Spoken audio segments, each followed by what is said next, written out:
Assalamualaikum warahmatullahi wabarakatuh. Selamat pagi teman-temanku semua. Yuk langsung kita lanjut ceritanya.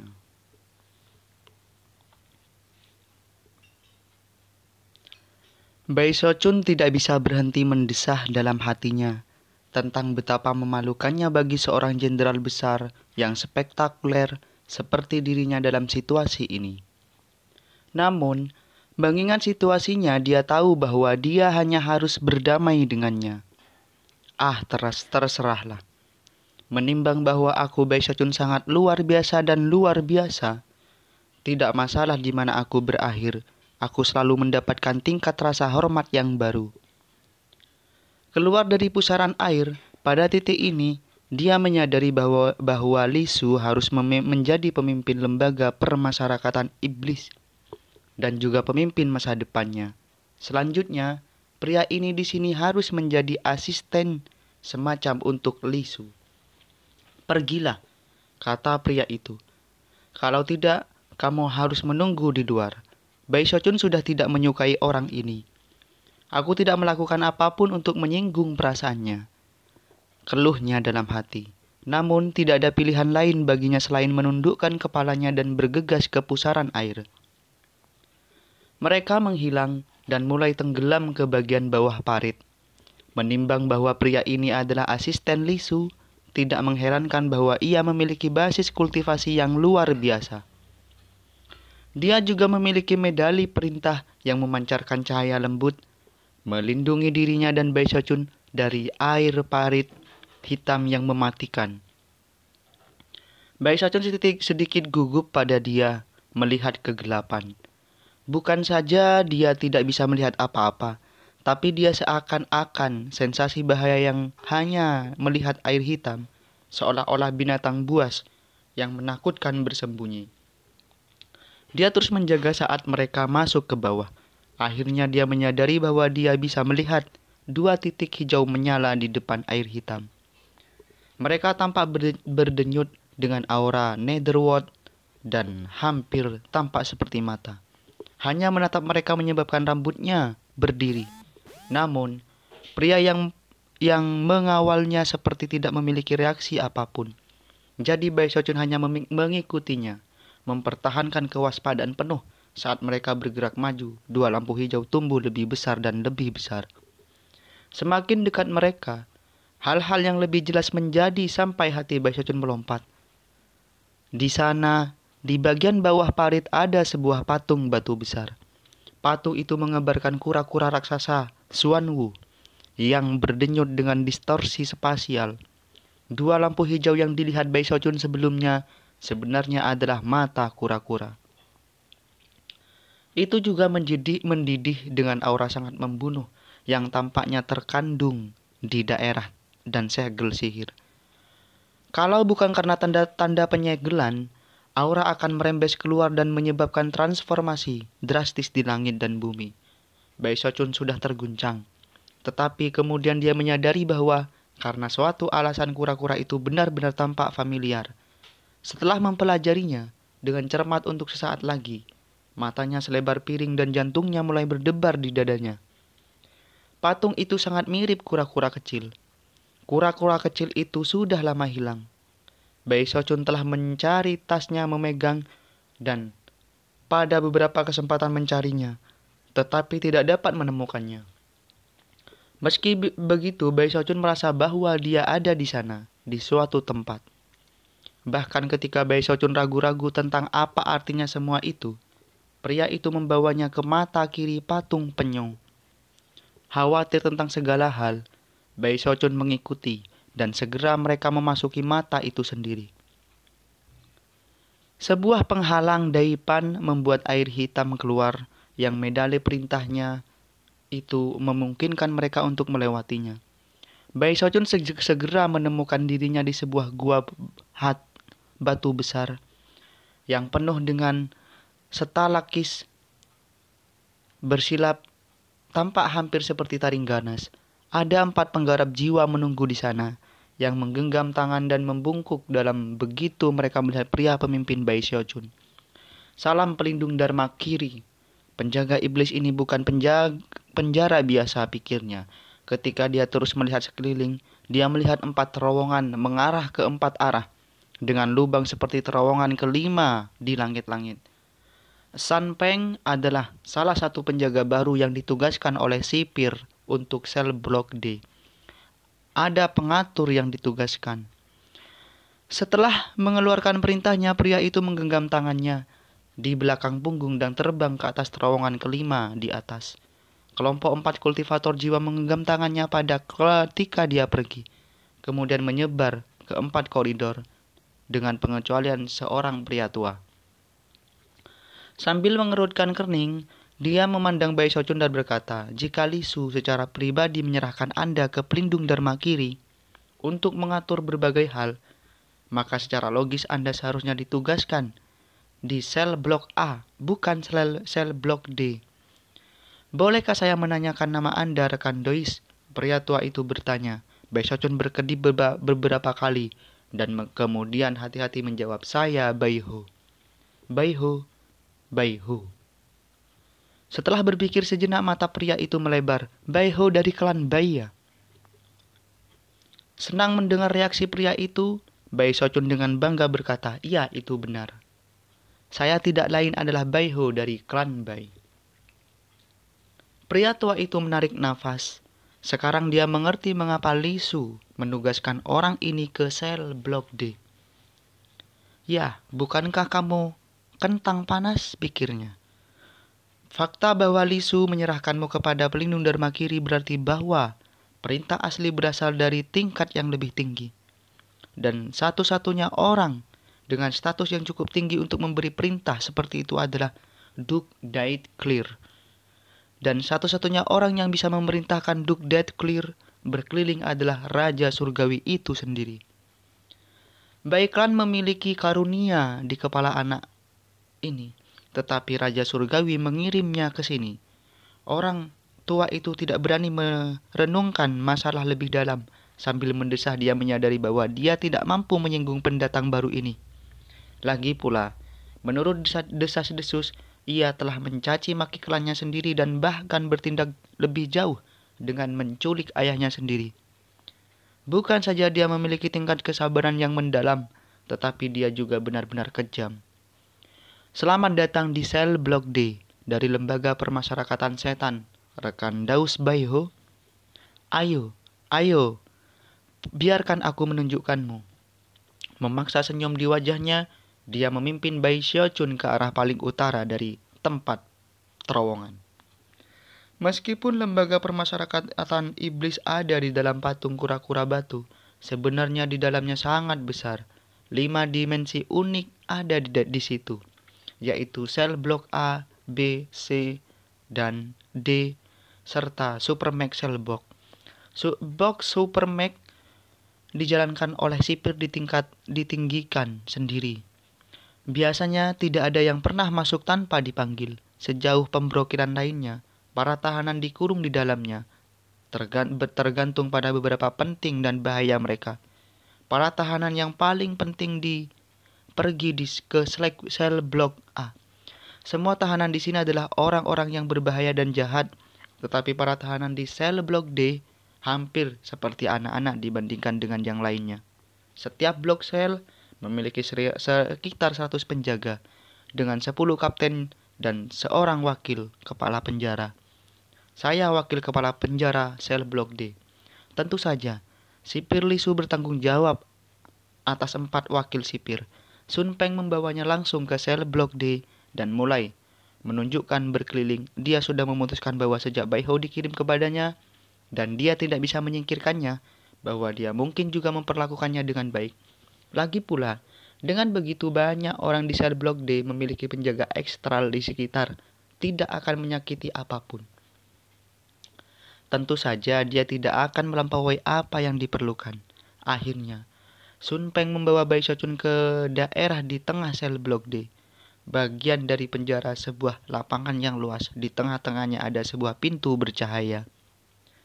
Pintu itu memancarkan tekanan kuat dan sekali terdengar gemuruh. Sekitar 10 area yang dijelaskan Sun Peng adalah barak tempat 10 tim penjaga berada. Adapun pintu bercahaya itu adalah pintu masuk yang sebenarnya ke blok sel. 10 barak semuanya terlihat persis sama, dibangun dari batu kapur hijau tetapi didekorasi dengan warna-warni. Namun mungkin karena mereka berada di tengah lembaga permasyarakatan iblis, Baek Shochun menemukan mereka sangat jahat. Masih tertekan karena masalah portal teleportasi, Baek Shochun menghela nafas dan berpikir pada dirinya sendiri. Aku tidak percaya aku benar-benar menjadi penjaga penjara. Sun Peng menugaskan Baek Shochun ke pasukan 9. Kemudian seperti Duke Deathclear dan Li Su, dia bergegas pergi. Kapten pasukan 9 tidak sering bertemu dengan wakil pengawas Sun Peng, tetapi mengingat bahwa lelaki itu adalah atasannya langsung, ia dengan cepat menangkap petunjuk tak terungkapkan yang ia berikan mengenai status Baek Shochun. Kapten adalah seorang pria kekar yang tampaknya berusia sekitar 40 tahun. Dia hampir segera mengenali pria muda yang adil ini sebagai pemberontak Bai Clan yang baru-baru ini terkenal, dan menyadari bahwa dia perlu memberikan perhatian khusus padanya. Bahkan, dia mengirimkan perintah kepada para penjaga di bawah komandonya menjelaskan siapa Baek Shochun.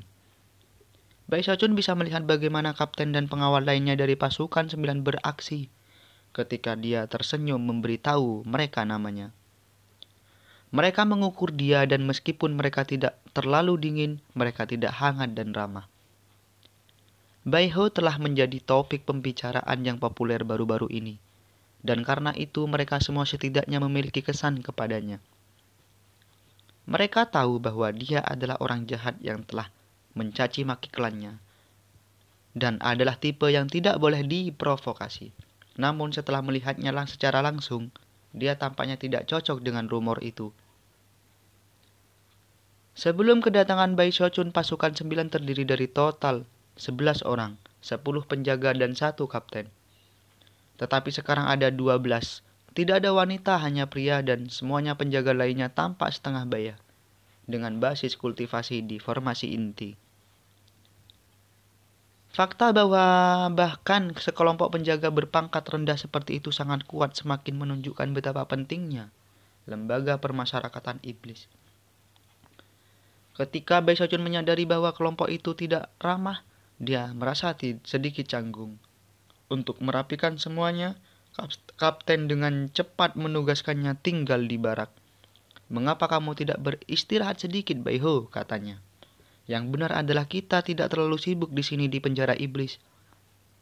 Pasukan tidak benar-benar tahu banyak tentang Anda sekarang, tetapi Anda akan ada banyak waktu kemudian bagi Anda semua." Dengan itu dia pergi. Sejauh yang dia ketahui, situasinya tidak terlalu rumit. Ketika berhadapan dengan pembunuh jahat yang tidak bisa Anda singkirkan, hal terbaik adalah mencoba bergaul dengannya, tetapi jangan terlalu dekat. Seorang hanya harus berhati-hati untuk tidak memperlakukannya terlalu dingin. Baek Shochun sudah memiliki kesan baik tentang kapten. Setidaknya dia lebih baik daripada Duke Deathclear dan Li Su. Tempat tinggalnya tidak terlalu besar dan hanya berisi 4 tidur dan kursi. Itu adalah ruangan yang sederhana, tetapi memiliki formasi mantra yang luar biasa yang terhubur dengan patung-patung kura-kura, memberikan kemampuan bertahan yang luar biasa. Setelah melihat sekeliling, dia duduk bersila dan mengerutkan kening. Betapa kejam tikungan nasib, inilah saya, seorang penjaga penjara. Peristiwa 2 hari terakhir ini cukup rumit. Patriark Bai Clan telah menyerang, kemudian Duke Deathclear muncul. Setelah itu, rencana portal teleportasi gagal, dan sekarang dia adalah seorang penjaga penjara. Terserahlah. Jika saya seorang penjaga yang seorang penjaga, yang paling penting sekarang adalah menjaga diri saya tetap aman. Ditambah lagi saya harus mendapatkan sisi baik dari pasukan saya.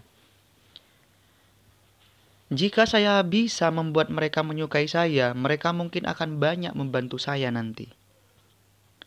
Aku masih tidak tahu mengapa Raja Hantu Raksasa menyelamatkanku, tetapi setidaknya aku berada dalam situasi yang cukup aman, setidaknya untuk saat ini. Beberapa lama itu berpikir akan berlangsung.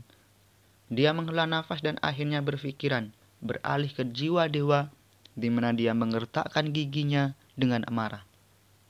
Ini semua kesalahan nenek merah debu itu dan Chen Hetian. Ya terserahlah. Mungkin juga merupakan portal teleportasi. Hal terbaik untuk dilakukan adalah meningkatkan basis kultivasi saya dan mencari cara lain untuk kembali ke tembok besar. Saya sudah memiliki 4 klon jiwa dewa. Yang harus saya lakukan sekarang adalah mendapatkan jiwa dewa tipe logam, dan saya bisa melangkah ke tahap Surgado Nation Seoul. Ketika semua dikatakan dan dilakukan, Bai Xiaojun merasa sangat gugup. Sepertinya dia sedang berjalan di sepanjang tepi tebing. Kesalahan langkah sekecil apapun bisa menyebabkan jatuh petaka. Namun, tidak ada yang bisa dia lakukan mengenai situasi ini. Portal teleportasi bukanlah suatu pilihan, dan karena itu kecuali dia menyerah pada gagasan Heaven Donation Seoul, itu berarti dia hanya memiliki sedikit lebih dari 1000 tahun sebelum dia kehabisan umur panjang. Kemudian, mimpinya untuk hidup selamanya tidak mungkin terwujud. Jika dia ingin hidup selamanya, maka dia harus berjalan di sepanjang tebing itu.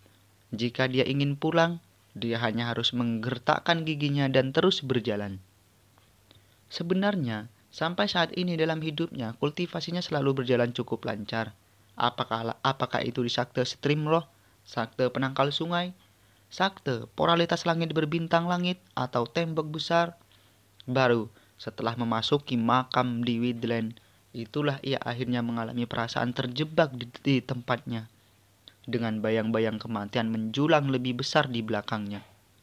Suatu kali aku mendapatkan roh dewa tipe logam itu, aku tidak akan pernah mempertaruhkan nyawaku seperti ini lagi.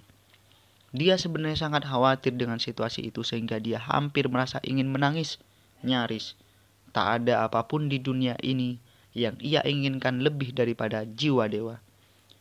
Di mana aku harus mendapatkan jiwa dewa itu? Plus itu harusnya jiwa dewa tipe logam. Raja hantu raksasa adalah ahli dewa, jadi dia mungkin punya satu, tapi bagaimana saya bisa mendapatkan itu? Dia mengepalkan tangannya dan berpikir sekeras yang dia bisa, tetapi dia tidak bisa datang dengan ide. Meskipun aku tahu sedikit tentang Giant Ghost City, aku jelas tidak cukup tahu. Entah itu berita tentang dewa deva atau detail mengapa raja raksasa hantu menyelamatkanku, aku butuh informasi lebih lanjut. Mata berkedip, dia mengeluarkan selip batu giok untuk mengirim pesan ke Zhu Yixing dan Li Feng. Hal pertama yang dia katakan adalah bahwa mereka tidak perlu menunggunya di lokasi yang ditunjuk lebih lama, dan hanya bisa kembali ke Giant Ghost City. Kedua, dia meminta Li Feng untuk memberinya lebih banyak detail tentang Giant Ghost City. Tidak butuh waktu lama sebelum Li Feng mengirimkan kembali banyak informasi terperinci. Begitu Bai Xiaojun melihatnya, matanya melebar dan jantungnya mulai berdebar. 5 dewa. Orang yang paling kuat di Giant City adalah Raja Surgawi Dewa. Di bawahnya ada 5 adipati dan 10 merkuis. Para adipati semuanya dewa, dan semua merkuis setengah langkah ke alam dewa. Dari 5 dewa, 3 adalah bapak bangsa dari 3 klan besar. 2 lainnya adalah Duke Deathclear dan Duke Netherworld. Dalam hal 10 merkuis, mereka memimpin 10 tentara yang dipenjara di Giant Ghost City dan adalah orang-orang yang memiliki hubungan dekat dengan tahta kerajaan. Masing-masing dari mereka adalah orang yang sangat penting. Bai Xiaojun juga belajar bahwa meskipun para leluhur dari 3 klan besar secara teknik adalah bawahan dari Raja Hantu Raksasa, mereka telah membentuk fraksi mereka sendiri. Pada akhirnya Raja Hantu Raksasa adalah ahli dewa sehingga dia bisa membunuh mereka semua dengan lambaian tangan. Menurut pendapat Bai Xiaojun, tampaknya ada sesuatu yang mencurigakan tentang seluruh situasi. Namun, Li Feng tidak bisa memberikan rincian lebih lanjut. Ini hanya hal-hal yang dia dengar di sana-sini. Mungkin Raja Hantu Raksasa menyelamatkan mereka, Dia ingin menguji sikap Bai Xiaochun, baik klan. Tetapi mengapa dia harus melakukan itu? Bagaimana dia adalah dewa setengah dewa? Tidak peduli bagaimana dia menganalisis situasi, itu hanya menimbulkan lebih banyak pertanyaan. Itu adalah urusan yang rumit dan dia hanya punya sedikit informasi yang membuatnya sulit untuk membuang penilaian yang baik. Namun, dari apa yang bisa dia katakan, 3 klan besar harus memiliki beberapa kartu traf yang memungkinkan mereka untuk mempertahankan hubungan yang agak antagonis dengan Raja Hantu Raksasa. Kemungkinan besar Raja Hantu Raksasa tidak begitu senang dengan pengaturan itu. Mungkin itu intinya, setidaknya selama Raja Hantu Raksasa tidak terlalu senang berada sejajar dengan 3 klan, maka aku mungkin aman di sini di Giant Ghost City. Jadi, apa yang perlu aku lakukan sekarang adalah mendapatkan roh dewa tipe logam untuk secepat mungkin. Sebelum keadaan menjadi tidak pasti, maka saya bisa lari. Merengut melihat nasibnya. Dalam kehidupan, dia mengambil nafas dalam-dalam untuk fokus, lalu menutup matanya untuk memulai janji tentang api 13 dewa. Formula untuk nyala api ke-13 kali lipat sama sekali berbeda dengan nyala api 12 warna. Bahkan memiliki prasyaratan yang berada dalam hal pergantian surgawi. Prasyaratan yang tidak akan pernah bisa dipenuhi sebelum memperoleh jiwa dewa dari klan Bai. Tapi sekarang dia memiliki klon keempat yang semakin meningkatkan indera surgawi.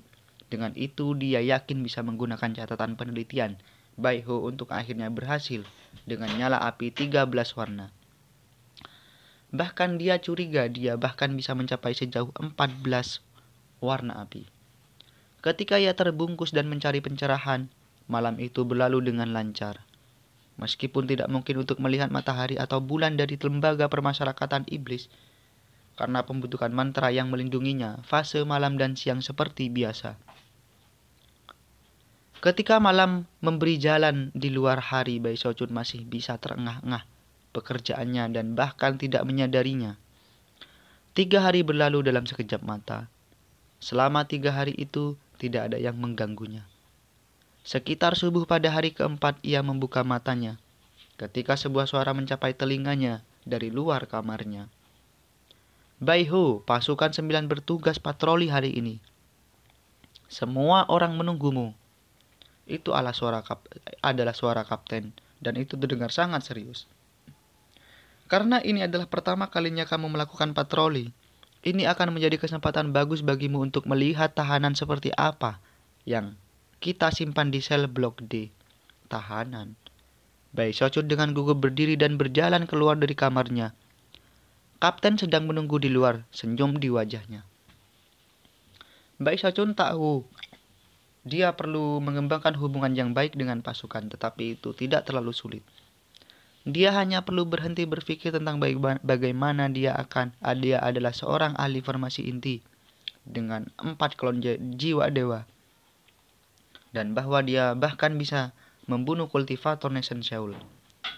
Dia hanya perlu bertindak seperti orang yang tidak penting, oleh karena itu dia memandang dengan hormat dan bersorak di wajahnya ketika dia menggenggam tangan dan membungkuk lalu berkata, "Kapten, kamu benar-benar tidak perlu datang sendiri. Jika Anda memiliki pesanan untuk saya, cukup kirim pesan." Sebenarnya Bai Xiaochun sudah menyukai kapten untuk memulai, jadi mudah untuk memberi haluan yang mendalam. Kapten itu tampak agak terkejut. Yang benar adalah bahwa dia tidak punya pilihan lain selain datang menemui Bai Xiaochun. Menurut aturan lembaga permasyarakatan iblis, semua penjaga harus berpartisipasi dalam tugas patroli. Jika Bai Xiaochun tahu tentang itu dan memilih untuk tidak bergabung, maka dia yang harus disalahkan. Tetapi, jika kapten tidak secara pribadi memberitahu dia, maka dia akan dianggap bertanggung jawab. Penjaga lain mungkin menjaga jarak, tetapi ketika kapten memikirkan semua rumor yang dia dengar, dia benar-benar merasa tidak punya pilihan lain. Namun, yang mengejutkannya, iblis yang dilaporkan jahat dan membunuh keluarga yang telah mengubah pengkhianatan terhadap klannya dan menculik ayahnya sendiri, Bai Ho, sebenarnya sangat sopan. Kapten tertawa terbahak-bahak. Oh, tidak masalah sama sekali. Anda adalah bagian dari pasukan 9 sekarang. Dan karena Anda baru saja tiba, bagaimana mungkin saya tidak datang untuk memberi Anda berita secara pribadi? Dengar, Baihu. Bagi orang-orang luar, segala sesuatu tentang penjara iblis adalah rahasia besar. Bagaimanapun hanya 2 tipe yang benar-benar dapat masuk ke blok sel, para tahanan dan kami penjaga. Meskipun dia belum memiliki kesan yang sangat baik tentang Bai Xiaochun, Kapten tampak sedikit lebih tulus daripada sebelumnya. Dan dia bahkan mulai menjelaskan lebih banyak informasi saat mereka berjalan. Setelah mengikuti sedikit Kapten, Bai Xiaochun hanya bisa bertanya, Kapten, basis kultivasi seperti apa yang dimiliki semua tahanan? Tidak masalah, jawab Kapten dengan bangga. Setiap orang yang datang ke penjara iblis harus tunduk, bahkan naga. Tak lama mereka mendekati pintu bercahaya besar di tengah alun-alun. Rasa ingin tahu Bai Xiaochun tumbuh.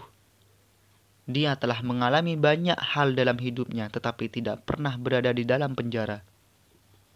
Gagasan turun ke dalaman lembaga permasyarakatan iblis membuatnya dipenuhi dengan antisipasi. Para penggarap jiwa lainnya yang merupakan bagian dari pasukan 9 semuanya menunggu dengan tidak sabar di ambang pintu. Dan banyak dari mereka tampaknya menjadi lebih kesal ketika mereka melihat Bai Xiaochun. Bai Xiaochun bisa melihat itu dan mengingat bahwa dia tidak tahu berapa lama dia akan melayani sebagai penjaga. Dia bergegas maju dan berkata, "Halo saudara-saudaraku, saya baru di sini dan tidak tahu aturannya. Saya sangat menyesal telah membuat Anda semua menunggu." Saat ini dia tampak seperti Baihu, muda, murni, dan adil bahkan halus. Lebih jauh, dia berbicara dengan cara yang sangat menyenangkan. Segera beberapa iritasi di mata penjaga lainnya memudar. Bagaimanapun reputasi Baihu adalah bahwa dia adalah sebuah binatang buas. Tetapi di sini ia dengan sopan dan bersemangat menawarkan penjelasan dan permintaan maaf. Para penjaga lainnya terkejut dan tidak yakin harus berkata-kata. Bagaimanapun wajah tersenyum Bai Xiaochun membuat mereka sulit untuk tetap marah.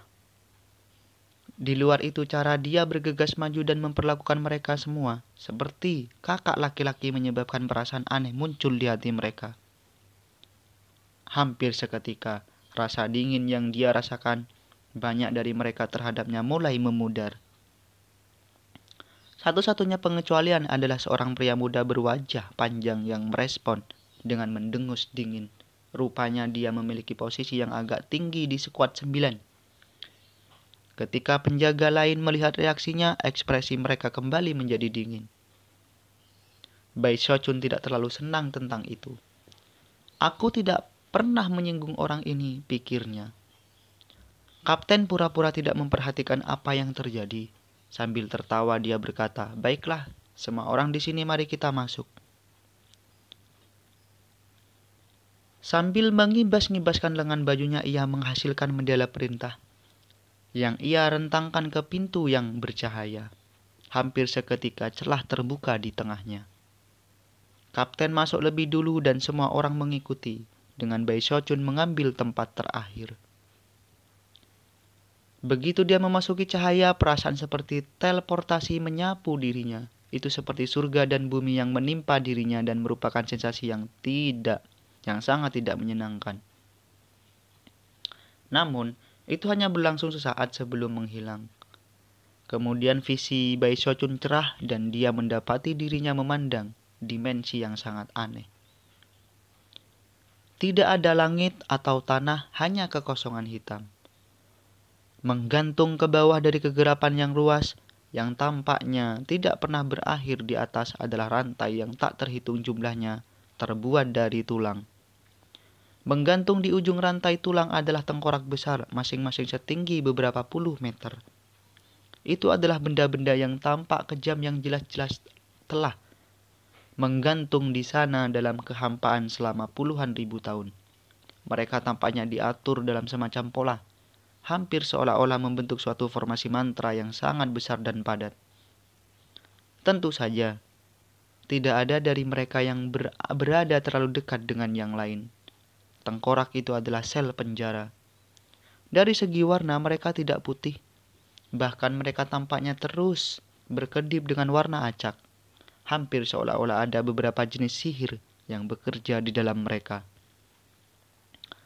Selain itu adalah mungkin untuk mendengar jeritan pahit yang sekali datang dari dalam sel. Jeritan itu datang dari para tahanan. Para tahanan di tengkorak semua mengenakan pakaian compang-camping, dan beberapa dari mereka bahkan telanjang. Ada pria dan wanita dan bahkan raksasa biadab sekali. Dipaksa menyusut dengan ukuran agar muat di kandang tengkorak. Beberapa di antaranya adalah penggarap jiwa dan ada juga ahli nujum yang hadir. Mereka semua kurus namun masing-masing meledak dengan aura pembunuh dan suasana brutal. Selain tahanan di kandang tengkorak, ada juga kultivator jiwa berkeliaran di jubah abu-abu. Tangan dan kaki mereka terbelenggu. Mereka juga tahanan tetapi tidak cukup berbahaya untuk disimpan di dalam kandang dan bebas berkeliaran di sel. Beberapa tahanan adalah perempuan dan banyak dari mereka sangat cantik. Ketika tahanan pembangun jiwa berjubah abu-abu melihat penjaga pasukan 9, mereka bergegas, gemetar dan bersujud. Ekspresi menyanjung dan menjilat terlihat di wajah mereka, dan untuk para tahanan wanita cantik, mereka memastikan untuk mengungkapkan belahan dada mereka saat mereka mendunduk. Ketika Baisojun melihat itu, dia cukup terkejut. Pada titik ini kapten berteriak, "Baiklah, kita akan berpatroli selama 3 hari. Selama 6 jam pertama kami akan melakukan hal-hal seperti biasa. Pergi bersenang-senang dan tidak menimbulkan masalah. Ketika 6 jam sudah habis, kita akan bertemu di sel iblis Su tua. Mari kita lihat apakah kita akhirnya bisa membuatnya menumpahkan kacang." Setelah kapten selesai berbicara, Baisojun menyaksikan para penjaga yang tersenyum tersebar ke berbagai arah. Ketika itu terjadi, mata Baisojun membelalak karena terkejut ketika dia melihat banyak tahanan berjubah abu-abu berkeliaran di sekitar penjaga-penjaga, seolah-olah mereka adalah teman lama. Beberapa dari mereka bahkan mulai memijat bahu para penjaga dan membungkuk untuk membisikkan hal-hal di telinga mereka. Terlebih lagi ekspresi yang lebih menjilat dari sebelumnya dapat terlihat di wajah para tahanan. Ketika Pak Kapten melihat bagaimana bingungnya Baisojun, dia tersenyum, merendahkan suaranya dan berkata, "Orang-orang itu seperti pelayan di penjara iblis. Tidak ada dari mereka yang melakukan kejahatan serius, dan mereka cenderung berperilaku baik. Adapun betapa mudah atau sulitnya hidup mereka, itu terserah kita. Tahanan di tengkorak adalah yang sangat penting." Dia menunjukkan ke satu tengkorak di dekatnya, di mana adalah seorang pria tua dengan tanda lahir merah di wajahnya. Dia terlihat sangat garang, tetapi saat ini matanya tertutup seolah-olah dia tidak peduli sama sekali tentang dunia di sekitarnya. Misalnya pria itu, dia membuat marah raja 200 tahun yang lalu dan telah dikurung sejak itu. Dia tidak memiliki rahasia yang layak diekstraksi, jadi dia mungkin akan mati karena sebab alamiah pada akhirnya. Baiklah, bersenang-senanglah. Sebagai penjaga kami seperti dewa di sini. Kehidupan para tahanan ada di tangan kita dan karenanya, selama Anda tidak melakukan sesuatu yang terlalu berlebihan, Anda bisa melakukan apa saja sesuka hati Anda.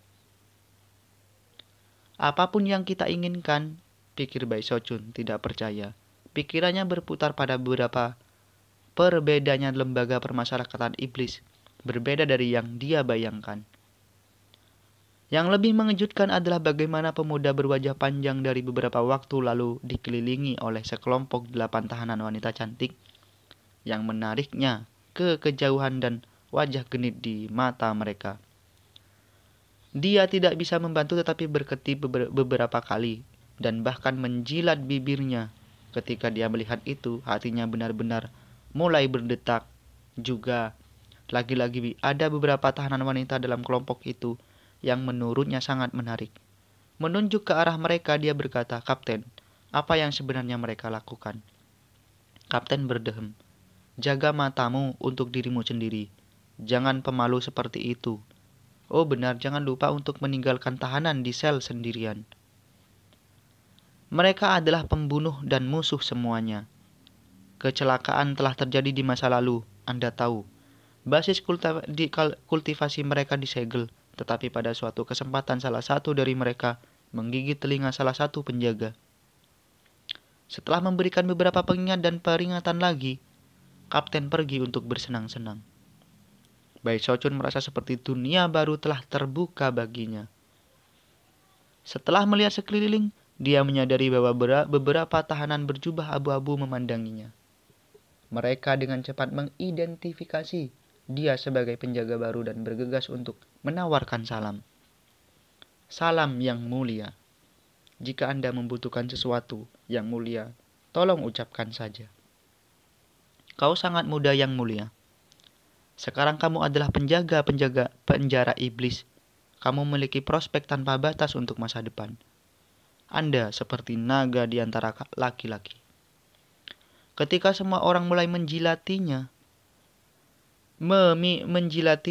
Bai Shochun memperhatikan beberapa kultivator wanita yang menarik, memberinya mata. Jelas mereka mencoba merayunya. Hati Bai Shochun mulai berdebar dengan kesadaran bahwa semua yang perlu dia lakukan adalah mengarahkan jarinya. Dan semua kultivator perempuan itu akan memenuhi setiap keinginannya. Sungguh tempat ini jahat. Terengah-engah Bai Shochun menyadari bahwa ini benar-benar bukan jenis tempat baginya.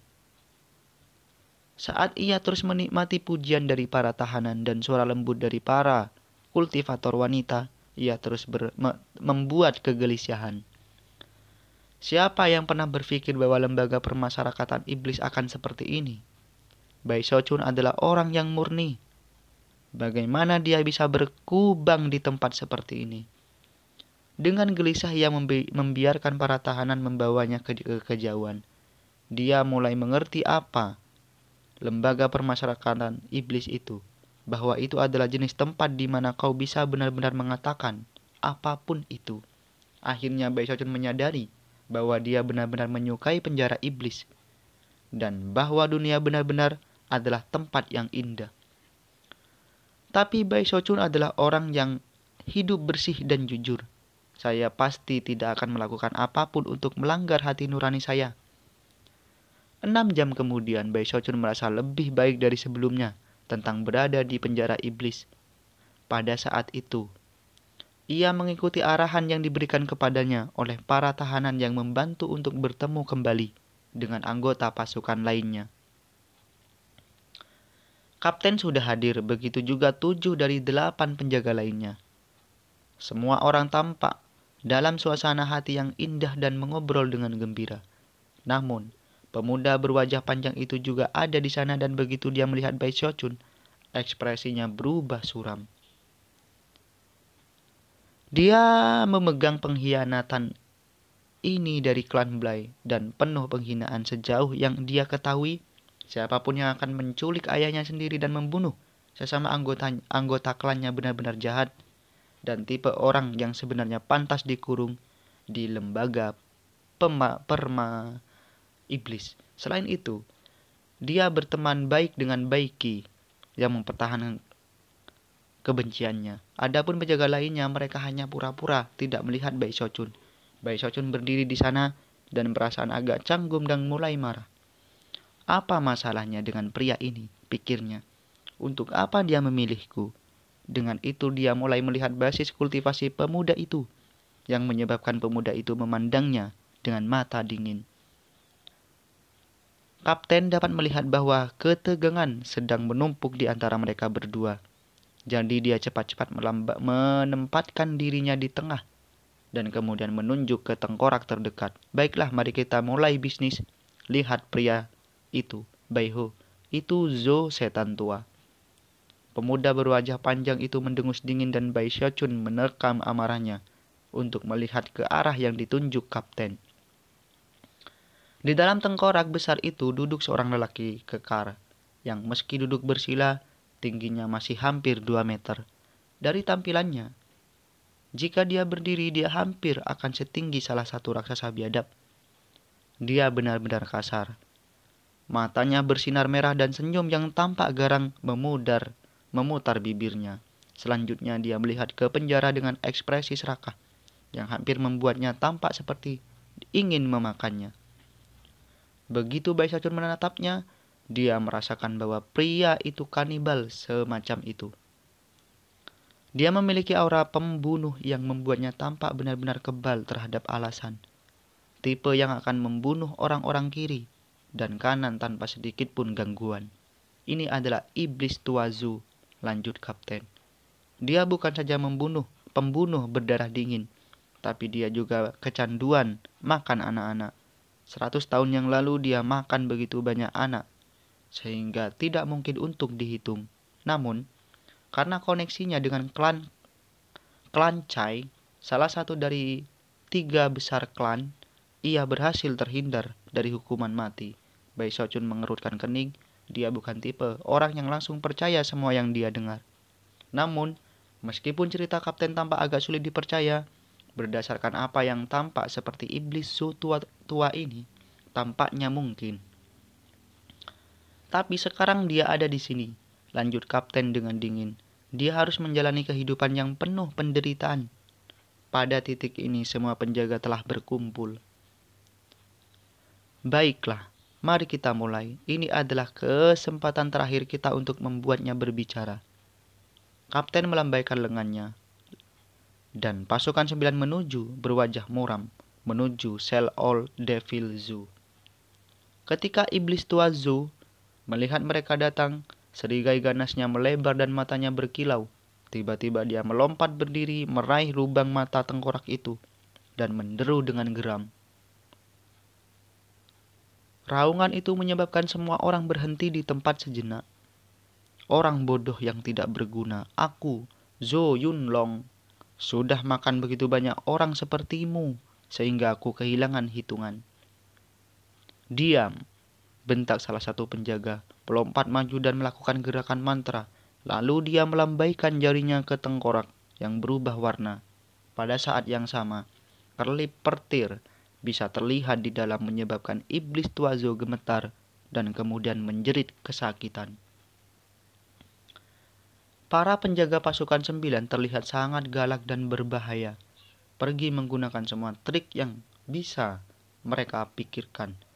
Beritahu kami di mana harta itu berada. Katakan saja dan kami tidak akan menyiksamu.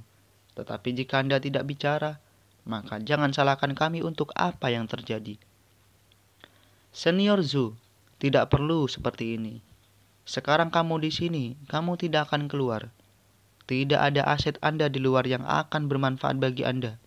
Mengapa Anda tidak mengungkapkan kebenaran saja?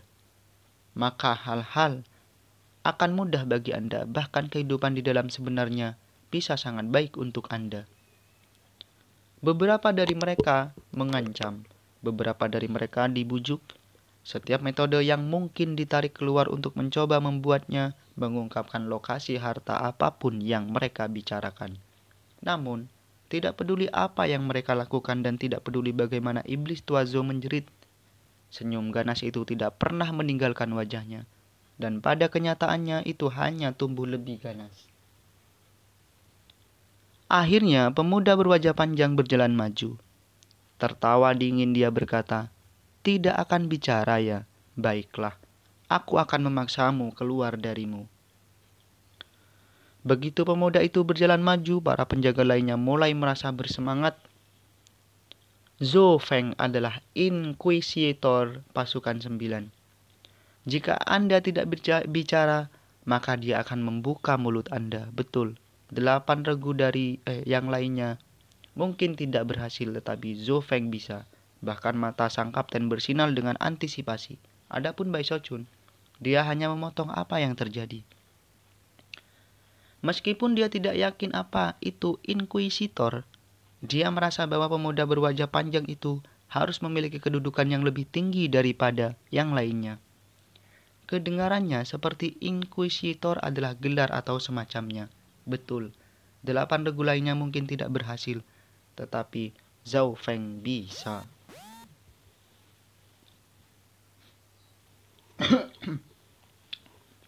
Adapun Bai Shochun, meskipun dia tidak yakin apa itu inkuisitor, dia merasakan bahwa pemuda berwajah panjang itu harus memiliki kedudukan yang lebih tinggi daripada yang lainnya. Kedengarannya seperti inkuisitor adalah suatu gelar. Pemuda berwajah panjang berjalan ke sel dan melakukan gerakan mantra dua tangan memanggil jarum hitam panjang. Seketika, jarum itu melesat ke depan dan menikam Zo setan, memprovokasi jeritan kasar yang belum pernah terjadi sebelumnya.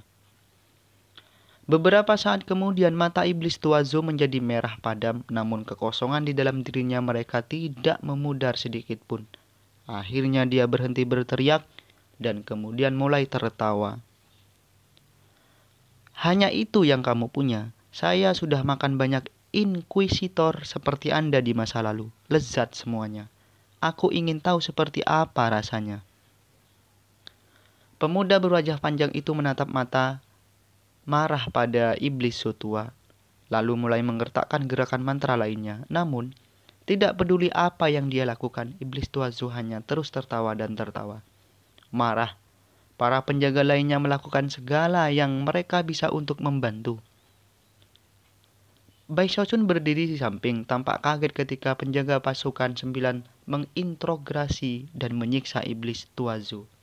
Hampir sehari berlalu, dan meskipun iblis tua Zo terengah-engah, dia masih tidak mengatakan sepatah kata pun tentang harta karunnya. Sialan, orang ini, bungkam. Akhirnya para penjaga mulai mundur, melototi iblis Zo tua seolah-olah mereka berharap mereka bisa membobol otaknya untuk mendapatkan informasi yang dia inginkan. Itu terutama berlaku untuk pemuda berwajah panjang itu. Ketika iblis Tuan Zo di penjara baru-baru ini, sang kapten menjelaskan, dia tidak mempermasalahkannya, tapi dia membangun cukup harta karun dalam hidupnya. Dia jelas menyembunyikannya di suatu tempat. Dia berada di lingkaran besar dari tahap Nation Seoul, setengah langkah ke alam dewa. Dia mendominasi dunia selama seluruh siklus 60 tahun dan membantai lebih dari 30 klan seluruh. Dia pasti memiliki banyak harta karun. Setelah melihat betapa marahnya sesama penjaga, Bai Shochun ragu-ragu sejenak dan akhirnya bertanya, "Kenapa kamu tidak mencari dia?"